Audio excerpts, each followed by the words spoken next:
Hello friends. Class 6 के NCERT history का ये टेस्ट है। जो चैप्टर नेम है इमारतें, चित्र तथा किताबें। मैं इसका हेडिंग ऊपर में लिखना भूल गया था, इसलिए मैं नीचे में लिख दिया हूँ इमारतें, चित्र तथा किताबें क्लास 6 हिस्ट्री का मॉक टेस्ट है। तो वो पूरी जो सब चैप्टर है उस चैप्टर से ही क्वेश्चन निकाला गया है और उस पूरा चैप्टर का निचोड़ है। तो आइए चलते हैं पहला क्वेश्चन पे। पहला क्वेश्चन लिख रहा है कि लगभग 1500 वर्ष पूर्व बने महरौली के लौह स्तंभ में आज तक जंग नहीं लगा है। आपने इसके बारे में पढ़ा भी होगा। यह अद्भुत लौह स्तंभ निम्नलिखित में वर्तमान समय में कहाँ पर स्थित है? क्या यह मध्य प्रदेश में है, या बिहार में है, दिल्ली में है, या फिर आंध्र प्रदेश में है? तो इसका आंसर दीजिए आप लोग।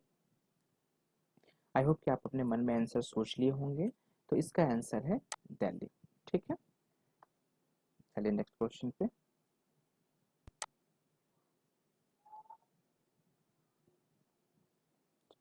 ये इसका एक्सप्लेनेशन है। महरौली का लौह स्तंभ दिल्ली में कुतुब मीनार के परिसर में खड़ा है। इसकी ऊंचाई जो है लगभग 7.2 मीटर है और वजन इसका 3 टन से भी ज्यादा है। इस पर खुद अभिलेख से इसके बनने के समय की जानकारी मिलती है।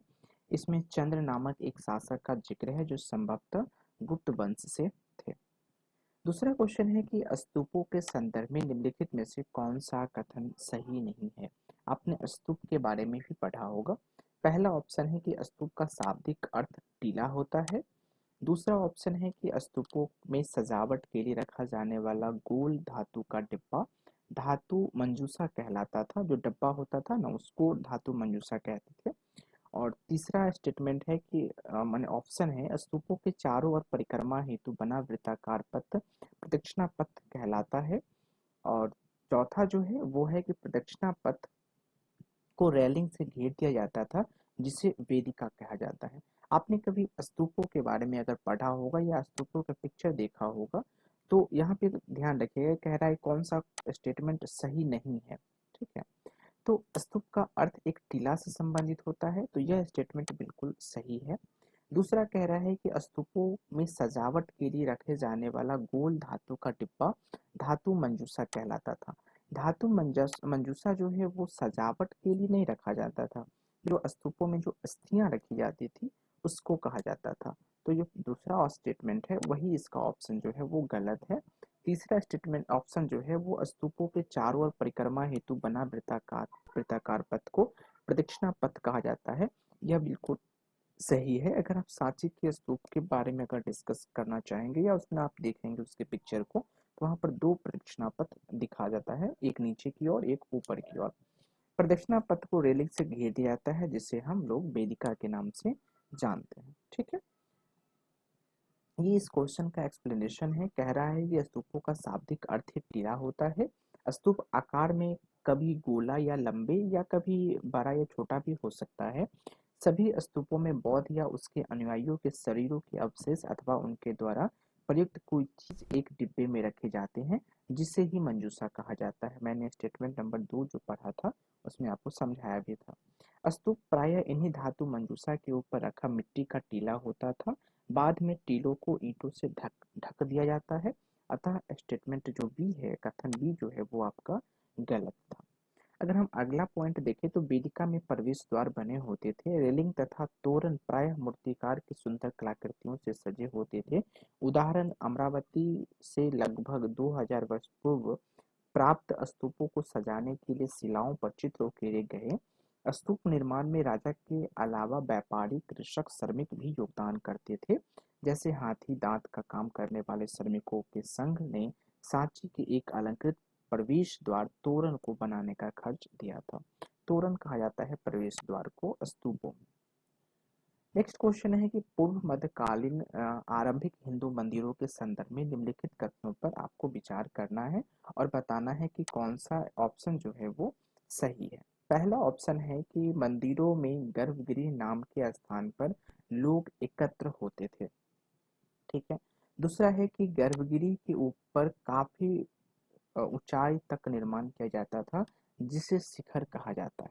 तो आप इस जो क्वेश्चन है उसका आंसर मुझे बताइए कि कौन सा स्टेटमेंट जो है इसमें सही है और कौन सा गलत है। ठीक है, तो आई होप कि आप इसका आंसर जो है सो मतलब अपने मन में ले आए होंगे। तो पहला जो ऑप्शन अगर आप देखेंगे कि मंदिर के गर्भगृह नाम के स्थान पर लोग एकत्र होते थे, यह बिल्कुल नहीं मतलब सही नहीं है, क्योंकि गर्भगृह में जो मंदिर है वो जिस देवता से संबंधित होती है, वो देवता उस गर्भगृह में रहते हैं, ना कि वहां पर लोग एकत्र होते हैं। तो पहला जो स्टेटमेंट है वो बिल्कुल गलत है। दूसरा स्टेटमेंट है कि गर्भगृह के ऊपर काफी ऊंचाई तक निर्माण किया जाता था और जिसे शिखर कहा जाता है, तो यह बिल्कुल सही है। तो इसका आंसर जो होगा, क्योंकि पहला गलत है दूसरा सही है, तो स्टेटमेंट नंबर 2। यहाँ इसका एक्सप्लेनेशन है कि मंदिर का सबसे महत्वपूर्ण भाग जो है वो गर्भगृह होता था, जहाँ मुख्य देवी देवताओं को रखा जाता था, ना कि वहां पर लोग जाके रहते थे। ठीक है। अधिकतर मंदिरों में मंडप नाम की जगह होती थी जहाँ लोग इकट्ठा होते थे। ठीक है, तो जहाँ लोग इकट्ठा होते हैं उसे हम मंडप कहते हैं, और जहाँ देवी देवता होते हैं वहां पे हम उनको गर्भगृह कहते हैं। यह एक प्रकार का सभाघर होता था, अर्थात कोई भी मीटिंग वगैरह होती थी तो यहाँ पे होता था, कहाँ पे, मंडप में। ठीक है, तो इसलिए पहला जो है वो गलत है। दूसरा है कि गर्भगृह में पुरोहित धार्मिक अनुष्ठान करते थे और भक्त पूजा करते थे। गर्भगृह को पवित्र स्थान दिखाने के लिए अक्सर उसके ऊपर शिखर बनाए जाते थे। उदाहरणतः अगर भीतरगांव के मंदिर को अगर आप देखेंगे तो वहां पर आपको दिखेगा। आरंभिक हिंदू मंदिरों के भीतरगांव के मंदिर लगभग 1500 वर्ष पूर्व महाबलीपुरम के एक आकस्मिक मंदिर एहोल का दुर्गा मंदिर आदि प्रसिद्ध स्थान है। ठीक है, तो उसके पश्चात आप इसको देख लीजिए। उसी चैप्टर का जो नेक्स्ट क्वेश्चन है वो है कि पुराणों के संदर्भ में, तो पुराणों के संदर्भ में निम्नलिखित में से कौन सा कथन सही नहीं है, मतलब कौन सा स्टेटमेंट जो है इसमें गलत दिया गया है वो आपको चूज करना है। ठीक है, तो चलिए चूज करते हैं। पुराणों का पाठ जो है वो पुजारी मंदिरों में किया करते थे, क्या यह स्टेटमेंट सही है या गलत?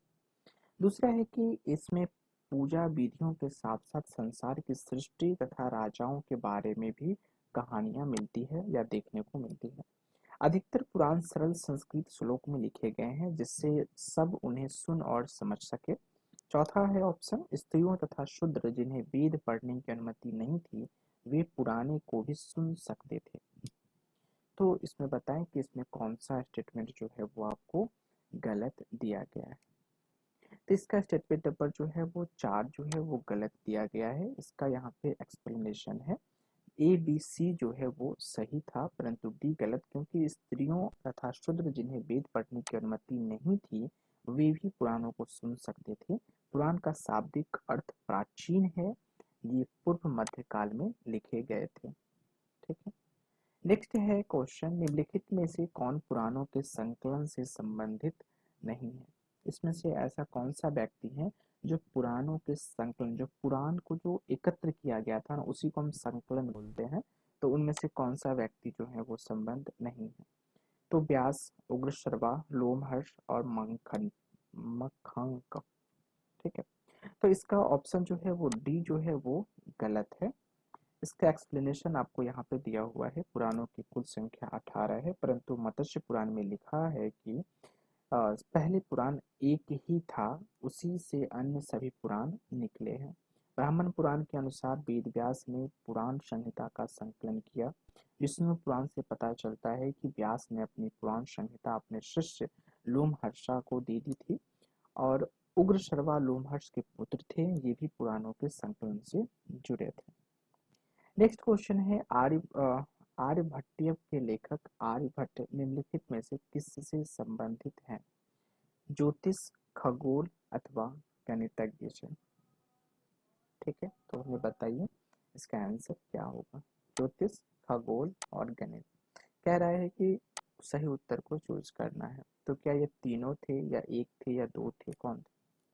तो इसका आंसर आपको 1 2 3 हो जाएगा। इसमें जो है जो तीनों जो दिए गए हैं वो तीनों संबंधित है। ठीक है, गणितज्ञ और खगोल शास्त्री आर्यभट्ट के संकलन में आर्यभट्टियम नामक पुस्तक लिखी है। ये एक महान ज्योतिषविद थे। उन्होंने अपनी पुस्तक में लिखा है कि दिन और रात पृथ्वी के अपनी धुरी पर चक्कर काटने की वजह से होती है। उन्होंने ग्रहण के बारे में भी वैज्ञानिक तर्क दिया है। उन्होंने वृत्त पद्धति को भी, जो परिधि है उसको भी मापने की विधि ढूंढ निकाली, जो लगभग उतनी ही सही है जितनी आज प्रयुक्त होने वाली विधि होती है। ठीक है, तो इसमें आपको 1, 2 और 3 तीनों सही है। नेक्स्ट क्वेश्चन है कि सूर्य के संदर्भ में माफ कीजिएगा, शून्य के संदर्भ में निम्नलिखित कथनों पर विचार कीजिए। पहला स्टेटमेंट है कि भारत के गणितज्ञों ने शून्य के लिए एक नए चिन्ह का आविष्कार किया। दूसरा स्टेटमेंट है गिनती की यह पद्धति पहले यूरोपियों द्वारा अपनाई गई और उसके बाद जो है पूरे अरब में फैल गई। तीसरा स्टेटमेंट है रोम के निवासी शून्य का प्रयोग किए बगैर गिनती करते थे। कौन सा स्टेटमेंट इसमें सही है वो आपको बताना है, तो बताइए। तो पहला स्टेटमेंट जो दिया हुआ है वो इसमें बिल्कुल सही है कि भारत के गणितज्ञों ने शून्य के लिए एक नए चिन्ह का आविष्कार किया था। गिनती की यह पद्धति पहले यूरोप द्वारा अपनाई गई और उसके बाद पूरे अरब में फैल गई। ये स्टेटमेंट जो है वो गलत दी हुई है। रोम के निवासी शून्य का प्रयोग किए बगैर गिनती करते थे, यह भी बिल्कुल सही बात है। तो इसका जो ऑप्शन होगा वो होगा 1 और 3। 1 और 3 सही है, परंतु जो है 2 जो है वो गलत है। हमने जैसा अभी आपको कहा भी था, क्योंकि गिनती की पद्धति अरबों द्वारा अपनाई गई तब यूरोप में फैल गई थी। यह अंकों का प्रयोग पहले से होता था। ठीक है। नेक्स्ट क्वेश्चन है कि कागज का आविष्कार निम्नलिखित में से कहाँ हुआ था? भारत में, चीन में, अरब या यूरोप में?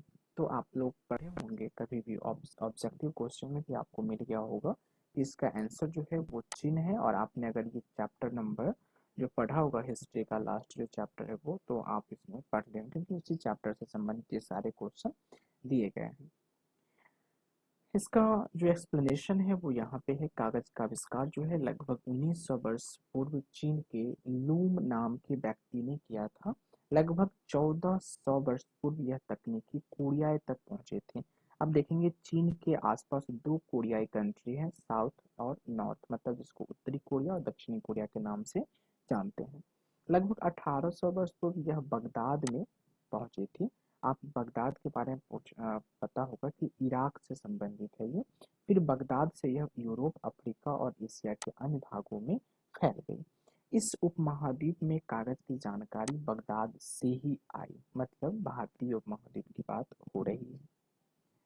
नेक्स्ट क्वेश्चन है और इस का मेरे हिसाब से लास्ट क्वेश्चन होगा ये। सूची 1 को सूची 2 से सम्मिलित कीजिए तथा नीचे दिए गए कूट की सहायता से सही उत्तर का चयन कीजिए। यहाँ पर ये ऑप्शन दिया हुआ है और ये आपका सूची 1 जो है उसमें दिया गया है काव्य, अर्थात वो पुस्तक है, कविता है या जो भी लिखी गई है वो बुक है। और दूसरा सूची जो है वो है रचनाकार, मतलब उसके रचयिता के बारे में पूछा गया है। अब यहाँ पर देखिए शिल्पाधिकारम है, क्या इसका रचयिता वाल्मीकि जी हैं? मणिमेखलाई के रचयिता क्या शीतली सत्यनारायण जी हैं? मेघ दूतम का कालिदास है, रामायण के इलांगो है। तो आप इस क्वेश्चन का आंसर हमें बताएं। आप अपने मन में सोचे, फिर हम एक्सप्लेनेशन तो हम अभी आपको दे ही रहे हैं। तो आपने अगर इसमें से आपको ज़्यादा नहीं याद होगा तो कम से कम मैं एक्सपेक्ट करता हूँ कि आपको ये नीचे वाले 2 तो पक्का याद होगा, क्योंकि रामायण जो है वो वाल्मीकि जी के द्वारा लिखा गया है। तो आप इस ऑप्शन में ढूंढे कि ऑप्शन डी का जो है वो 1 कहाँ है। तो ऑप्शन डी का 1 जो है एक ऑप्शन में भी है और सी ऑप्शन में भी है, मतलब आप बी ऑप्शन को काट सकते हैं और डी को भी काट सकते हैं। ठीक है। अब आपने एक छोटी सी बात भी अगर आपने पढ़ा होगा कि मेघदूत की रचना कौन किए थे, तो आपने पढ़ा होगा कि मेघदूत की रचना स्वयं कालिदास जी ने किया था।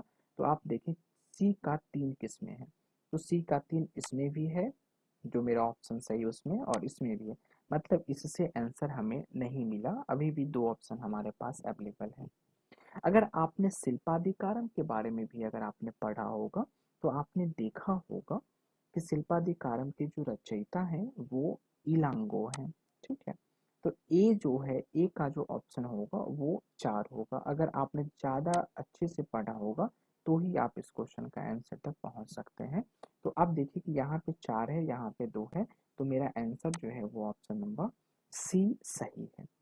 यहाँ पर इसका एक्सप्लेनेशन दिया गया है कि शिल्पाधिकारम एक प्रसिद्ध तमिल महाकाव्य है जिसकी रचना इलांगो द्वारा लगभग 1800 वर्ष पूर्व की गई थी।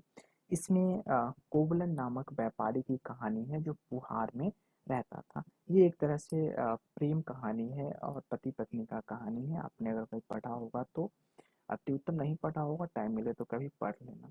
मणिमेखले नामक महाकाव्य जो है तमिल के एक व्यापारी क्षत्रिय सतनाथ द्वारा लगभग लिखा गया था 1400 वर्ष में। इसमें कोवलन तथा माधवी की बेटी की कहानी है। नेक्स्ट जो है प्रसिद्ध गीत काव्य मेघदूतम कालिदास द्वारा रचना की गई है। इसमें एक बिरही प्रेम बरसात के बादल को अपना संदेश वाहक बनाने की कल्पना करता है। कालिदास ने अपनी रचनाएं संस्कृत में करते थे। और अंतिम जो था वो रामायण था। तो प्रसिद्ध संस्कृत महाकाव्य रामायण के रचनाकार वाल्मीकि जी हैं और इनमें कौशल के राजकुमार राम की कथा वर्णित है। तो यही आज लास्ट था। तो थैंक यू सो मच, आपने इस वीडियो को देखा और आपने इस मॉक टेस्ट लगाई। कमेंट बॉक्स में इतना ज़रूर बता देना आप लोग कि आपके कितने क्वेश्चन 9 क्वेश्चन में से सही हुए हैं। ठीक है, thank you so much. This is all about for this video. I hope कि आपको अच्छा लगा हो। फिर मिलते हैं अगले वीडियो में, तब तक के लिए बाय, नमस्ते, जय हिंद।